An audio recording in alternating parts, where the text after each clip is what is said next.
안녕하십니까. 지난번에 이어서 오늘 2부 왜 세 가지 성능이 좋아지는지 설명을 드리도록 하겠습니다. 오늘은 조금 더 현실적인 모스 트랜지스터의 구조를 가지고 왔는데요. 보이십니까?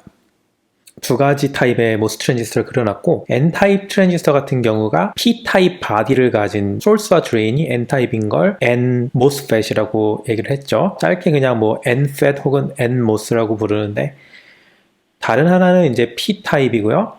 P타입 같은 경우는 이제 N타입 바디가 있어요. 그림이 좌우가 대칭이 아닌데 그 이유가 뭐냐면은 P타입 그 웨이퍼에서 시작해요. 그러니까 실리콘 기판 자체가 일단 P타입에서 시작을 해가지고 P타입 바디를 쓰는 N타입 모스 트랜지스터는 소스 드레인 만들면 돼요. N짜리를. P타입 트랜지스터를 만들려면은 N타입 바디를 만들어야 되기 때문에 이 N타입 바디 영역을 웰이라고 부르는데 N웰 그 웰을 갖다가 만들어줍니다. 그 위에 다시 P타입 소스와 드레인을 만드는 거죠. 지난번 걸 요약을 하면은 이 N타입 트랜지스터 같은 경우에는 위에다가 높은 전압을 걸어주면은 아래에 있는 그 P타입 바디가 N타입으로 변해요. 왜냐면은 일렉트론, 그러니까 전자들이 이렇게 끌어당겨져가지고 그러면 이제 NPN이었다가 이제 NNN이 되니까 전기가 통한다. 그래서 N타입 트랜지스터는 게이트랑 바디 사이에다가 높은 전압을 걸어주면은 이게 스위치가 연결된다라고 이해하시면 되고요. 여기 있는 이 P타입 같은 경우는 반대예요. 게이트에다가 낮은 전압을 걸어주면 되는데 이게 게이트랑 바디 사이의 그 전압차거든요. 그러니까 바디가 애초에 높은 전압으로 보통 가 있어요. 그래서 바디에다가 뭐 1V라든가 이런 걸 걸어주게 될 경우에 게이트에다가 0V를 주면은 게이트랑 바디 사이가 마이너스 1V죠. 그러면은 거기는 N타입의 바디 영역이 이제 P타입으로 바뀌면서 PPP 돼가지고 이제 이게 스위치가 켜지게 됩니다. 하나는 높은 전압을 게이트에 가했을 때 작동하는 스위치, 하나는 낮은 전압을 게이트에 가했을 때 작동하는 스위치. 역사적으로는 아마 제가 알기로 P타입인가 N타입인가? P타입 같아요. P타입 트랜지스터만 아마 존재했었던 것 같아요. 초창기에는. 트랜지스터라는 거 스위치를 처음 만들어야 되니까. 이제 두 가지 타입을 만들려면은 반도체 프로세스가 훨씬 더 복잡하게 되고 비용이 늘어나게 되죠. 근데 요즘에 이게 스탠다드예요. 두 가지 다 쓰는 거. 그래서 두 개를 쓰는 거를 우리가 서로 보완한다는 뜻의 complementary라는 뜻이 있죠. N타입만 하나만 있던 시절에 P타입을 넣어갖고 보완을 하든지 P타입이 하나밖에 없던 시절에 N타입을 넣어서 보완을 하든지 해서 두 가지 스위치 타입을 갖다가 놓고 서로 보완한 거. 그래서 complementary metal oxide semiconductor 해서 그게 CMOS가 되는 겁니다. 두 가지 타입의 반도체가 있다. 써머리고 오늘은 그럼 왜 작아지게 되면은 기능이 많아지고 왜 속도가 빨라지고 그리고 왜 전력 소모가 줄어드는지 그 얘기를 할 차례예요. 기능이 많아지는 건 되게 단순합니다. 스위치 크기가 작아지면은 동일한 면적에 스위치 개수를 더 넣을 수 있어요. 더 많은 스위치를 넣을 수 있게 되면은 더 많은 기능을 만들 수가 있게 되겠죠. 저번 시간에 소개해드린 애니악, 집채만한 컴퓨터는 초보 수준의 그런 계산밖에 못하는 거. 요즘에는 이제 손톱만한 CPU 하나가 더 많은 거를 할 수 있고, 그 당시에는 아마 곱하기 기능도 없어가지고 더하기를 반복해서 곱하기를 만들었을걸요? 소수점 곱하기도 못하고. 근데 요즘 거는 뭐 곱하기 다 하잖아요. 아주 정밀하게. 속도와 전력 소모, 이거는 엔지니어 입장에서는 항상 두 개가 같이 가요. 트레이드 오프라고 하는데 내가 속도를 원하면은 그냥 전기를 많이 쓰면 되고 전기를 줄이려면 속도를 늦추면 돼요. 어떤 테크 노드가 정해져 있으면은 이 속도랑 전력 소모를 곱한 거가 어떤 리밋이 있어요. 여기는 절대 못 넘어가. 이 안에서 내가 속도랑 전력을 선택할 수가 있다는 거죠. 그래서 이걸 같이 얘기를 해야 되는데 이 스위치가 켜지고 꺼지고 하는 거를 여기 일러스트레이트를 좀 해볼게요. 스위치가 켜지려면은 게이트 전압을 바꿔야 되죠. 그죠? 스위치를 꺼짐에서 켜짐으로 하려면은 N모스 같은 경우에는 전압을 높여줘야 되고 P모스 같은 경우는 전압을 내려줘야 돼요. 다시 말하면 원래 전압이 0V였다. N모스에서. 근데 이거를 내가 1V를 만들려면은 여기다가 충전을 해야 돼요. 충전. 이게 하나의 배터리라고 저번에 말씀을 드렸어요. 그러니까 이걸 카패시터라고 부르는데 카패시터라는 거는 물리의 기본적인 성질이에요. 이 세상에 존재하는. 이 금속에다가 내가 양의 입자를 갖다가 이렇게 때려 넣어줘야지만 전압이 올라가게 됩니다. 전압을 갖다가 얼마나 때려 넣어야지 1V에 도달을 하느냐. 그거를 측정하는 척도가 바로 카패시턴스라는 거예요. 카패시턴스가 크면은 여러분들 그 버킷, 바켓스, 넓은 걸 생각하면 돼요. 그리고 전압은 높이라고 생각하면 되는데 넓은 버킷은 그 1이라는 높이를 채우기 위해서 물을 많이 부어야 되는데 작은 버킷은 1이라는 걸 채우기 위해서 물을 조금만 넣으면 돼요. 그리고 물 전체의 양은 이제 우리가 그 전하, charge라고 하죠. 크기가 줄어든다고 생각합시다. 가로 세로 크기, 버킷의 가로 세로 크기가 둘 다 줄어들었어. 둘 다 반으로 줄어든다? 그럼 이 면적은 4분의 1로 줄어들어요. 4분의 1. 와, 4분의 1로 줄어들면은 똑같이 1V로 올라가는데 필요한 양이 4분의 1로 줄겠죠? 결국은 이제 스위치를 갖다 켰다 껐다 켰다 꼈다 하려면 이 버킷을 채웠다, 물을 버렸다, 물을 다시 넣었다, 버렸다 해야 되는데, 이 물을 채울 때는 보통 이제 물 탱크가 높은 데서 있으면은 그 높은 데서 이렇게 주니까, 그래서 수압이 세잖아요. 그 물 탱크를 갖다가 우리가 핸드폰이나 컴퓨터의 배터리라고 보시면 돼요. 그러니까 원천적인 것, 소스, 그러니까 에너지 소스, 에너지 원이라고 생각하시면 되고, 거기서 끊임없이 수압, 여기서는 전압이죠. 전압을 이렇게 내보내줄 때 1V라는 전압을 갖다가 쏴줬을 때 이 버켓을 1V를 채울 때까지 이 전기가 막, 전하가 막 들어온단 말이에요. 이 버킷이 작으면은 스위치를 한번 켜고 끄고 하는데 들어가는 이 물의 양이 적어요. 그러니까 배터리, 물탱크 큰 게 있는데 그 중에 아주 조그만큼만 이제 써가지고 이 스위치 하나를 켜고 끄고 동작이 가능해요. 배터리를 갖다 덜 소모한다. 결국은 이제 스위치들이 서로 얽히고 설켜 있는 게 회로인데, 스위치의 그 버켓에 물을 갖다가 넣고 빼고 하는 것도 밸브가 하나 있어야지 넣든지 빼든지 할 거 아니에요. 그러니까 넣는 밸브가 하나 있고 하수도로 내보내는 싱크 밸브가 하나 있고 이렇게 밸브가 두 개 있어야 되잖아요. 그 밸브는 그럼 뭘로 만드냐? 그것도 또 다른 모스 트랜지스터예요.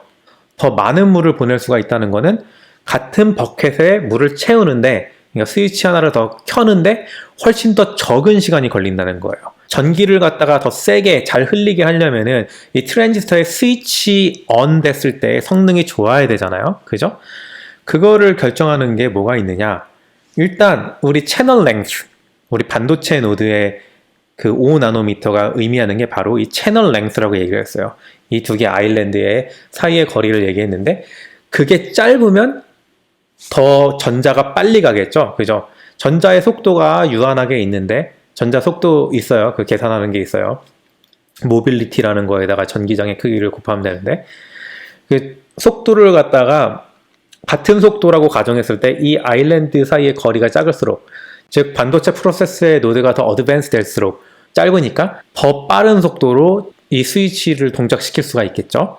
제가 아주 간단하게 이렇게 얘기를 했는데, 전력 소모랑 속도는 트레이드 오프 관계라서 이렇게만 단순하게 얘기를 할 수 있는 게 사실은 아니에요. 우리가 얘기를 안 했지만 이 스케일링을 할 때 가로 세로만 이렇게 스케일링을 아니라 높이도 스케일링을 하거든요. 그러니까 아까 악사이드라는 게 있죠. 이 중간에 악사이드라는 거 갖다가 계속 스케일링을 해서 줄일 수가 있어요. MOS 스트럭처가 배터리라고 했죠. 이 배터리 용량이 늘어나요. 그 말은 뭐냐? 더 적은 전압을 가해도 더 많은 양의 차지를 갖다가 여기 가지고 있을 수가 있고, 더 많은 양의 차지가 이 밑에 채널을 형성하는데 할 수 있기 때문에 채널이 더 튼튼해지니까 속도가 더 빨라진다. 이렇게 이해를 하면 되거든요. 근데 여기서 아까 왜 트레이드 오프라고 얘기했냐면은, 악사이드 thickness가 줄어들어서 이 배터리 용량이 커진다는 거는 같은 전압으로 올리기 위해서는 더 많은 또 차지를 넣어야 되는 거예요. 카패시터가 높아져서 전압을 유지하고 더 많은 전하를 때려 부어서 전력 소모를 갖다가 조금 손해를 본다. 하지만 그만큼 밑에 채널이 더 튼튼하게 생기기 때문에 속도가 빨라진다. 이렇게 만들 수도 있는 거고요. 전압을 1V 걸 거 이번에 0.5V를 건다. 근데 0.5V만 걸어도 사실 밑에 채널에는 똑같은 양의 차지가 들어가요. 왜냐하면 속도는 일정하지만 전력 소모를 갖다가 확 줄일 수가 있죠. 왜냐? 배터리가 이제 1V를 쓰던 게 0.5V만 쓰면 되거든. 배터리에서 파워라는 거, 결국 에너지라는 거는 몇 리터가 들어있냐도 중요하지만 이 배터리 물탱크의 높이가 어디 있느냐도 중요하거든요. 그래서 원래 1V 높이에 있던 물탱크를 갖다 0.5V로 이렇게 내리면은 그만큼 전력 소모가 줄어든다는 거예요. 이렇게 해서 속도도 빨라지고 파워 소모도 줄어들고 기능도 많아지고 일석삼조를 갖다가 할 수 있는 게 바로 이 스케일링이라는 거죠. 그래서 이 스케일링이란 거는 그동안 몇십 년 동안 이 반도체 산업을 갖다 엄청나게 발전시켜 왔고, 그로 인해서 해마다 막 CPU 성능이 몇십 퍼센트 향상이 되고 기능도 몇 가지 더 추가되고, 그리고 전력 소모는 오히려 몇십 퍼센트가 줄어들고, 여러분들 최근 CPU 트렌드 보시면 알겠지만 인텔이 AMD에게 따라잡힌 지 좀 됐습니다. 원래 제가 학창시절 때만 하더라도 인텔이 국룰이었고 AMD는 약간 좀 제일 좋은 CPU를 못 사서 사는 차선적인 CPU가 AMD였거든요. 미래를 보는 관점이 되게 없는 사람인데 옛날에 인텔을 갖다가 절대 다른 회사가 따라갈 수 없다고 생각을 했습니다. 그 이유가 뭐냐면은 인텔은 CPU 아키텍처도 설계를 하고 그리고 서킷 디자인도 하고 동시에 그 프로세스까지 자기네가 만들고 발전을 하거든요. 제가 젊었을 때 봤을 때는 인텔의 프로세스는 그 어떤 회사도 따라잡을 수가 없는 독보적이었어요. 그래서 저는 이 모든 걸 한꺼번에 아우르는 인텔이 바로 이 시장에서의 독점 기업이 될 수밖에 없다라고 생각을 했거든요. 근데 AMD는 여러분들 뭐 리사스라는 CEO가 온 다음에 많이 부응한 걸로 알고 계신데 실제로 그분이 사업을 좋은 방향으로 이끌어 가셨기도 했죠. 근데 저는 그뿐만 아니라 AMD 같은 경우는 자기네가 공장이 없는 게 엄청난 호재로 작용한 거예요. 인텔하고 다르게 얘네들은 자기네 자체 공정이 없습니다. 이걸 이제 디자인 하우스라고 하는데요. 제조는 다른 회사한테 맡겨야 돼요. TSMC라는 대만 기업이죠. 근데 여기가 인텔보다 훨씬 프로세스를 잘합니다. 애플의 5나노 공정 이번에 나왔죠. 인텔은 아직 10나노대예요. 그러니까 2배 차이가 나는 거죠. 크기에. 크기가 2배 차이지 제너레이션, 그러니까 제너레이션이라고 하면은 뭐 해마다 향상을 시킨 새로운 프로세스를 얘기를 한다면은 몇 제너레이션이나 뒤쳐졌다는 거죠. 반도체 같은 경우는 한 제너레이션마다 몇십 %씩 성능 향상이 되는데 몇 제너레이션이나 뒤쳐졌다는 거는 인텔이 이미 AMD에게 성능으로 비빌 수가 없다는 얘기예요. 그러니까 AMD가 아키텍처를 잘 만들어서 승부를 본 건지 단지 그냥 이 프로세스가 좋아서 인텔보다 잘 나온 건지 저는 그건 사실 잘 모르겠어요. 제가 CPU 전문가가 아니라서. 근데 분명한 거는 인텔의 경우에는 프로세스 개발에 실패를 계속해서 거듭하는 바람에 이 지경에 온 거죠. 애플 같은 경우가 이제 AMD처럼 하는 거죠. 자기네가 설계를 하고 TSMC에다가 생산을 맡기는 식. 그렇게 해가지고 이번에 나온 CPU가 AMD CPU 제일 좋은 거에 조금 못 미치는데 전기는 훨씬 덜 먹는다는 거. 제가 아까 말씀드렸지만 전기를 더 먹게 하고 속도를 빨리 하는 방법은 많이 있어요. 이거는 이제 아키텍처나 이런 관점으로 보셔야지 이해가 되는 부분이고, 그래서 제가 생각하기에는 저는 다시 말씀드리지만 CPU 전문가는 아닙니다. 근데 그냥 반도체 일반적인 시각에서 바라봤을 때 제가 생각하기에 인텔보다 AMD가 지금 잘하는 이유는 공정이 제일 크고, 애플이 인텔보다 훨씬 좋게 나온 거는 공정도 있지만 거기에 덧붙여갖고 아키텍처가 큰 역할을 했다, 이렇게 생각을 합니다. 쉽게 한번 요약을 해보면요, 반도체라는 거는 스위치예요. 기본적으로 작아서 반도체라고 부르는 게 아니라 스위치라서 반도체라고 부르는 거고요. 이 스위치가 기존의 진공관보다는 훨씬 작았죠. 초창기 반도체는 진짜 뭐 스위치 한 개 뭐 엄지손가락만한 거 만들었다가 이제는 집적 회로 기술이라고 반도체 웨이퍼라는 기판 위에다가 엄청나게 작은 스위치를 갖다 때려 박는 기술을 갖다 계속해서 만들어 왔다는 거예요.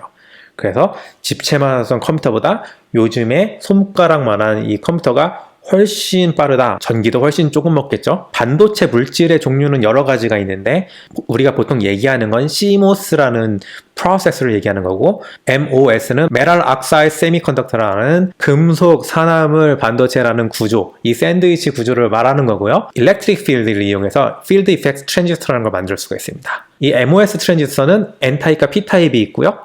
이 두 개가 서로 상호 보완적인, 상보적인 관계에 있기 때문에 컴플레멘터리 붙여서 CMOS 프로세스라고 부르는 겁니다. 이 스위치의 속도를 빠르게 하려면은 채널을 갖다가 튼튼하게 만들거나 채널을 갖다가 줄이면 돼요. 그래서 채널 랭스를 줄이는 거. 이 채널 랭스를 갖다가 우리가 그 반도체 테크놀로지 노드를 말하는 대표적인 걸로 부르죠. 가장 작은 크기예요. 그래서 이 채널 랭스를 계속해서 줄여왔다. 그래서 속도가 빨라졌다. 게이트의 면적도 따라서 줄고, 게이트 악사이드의 두께도 줄고.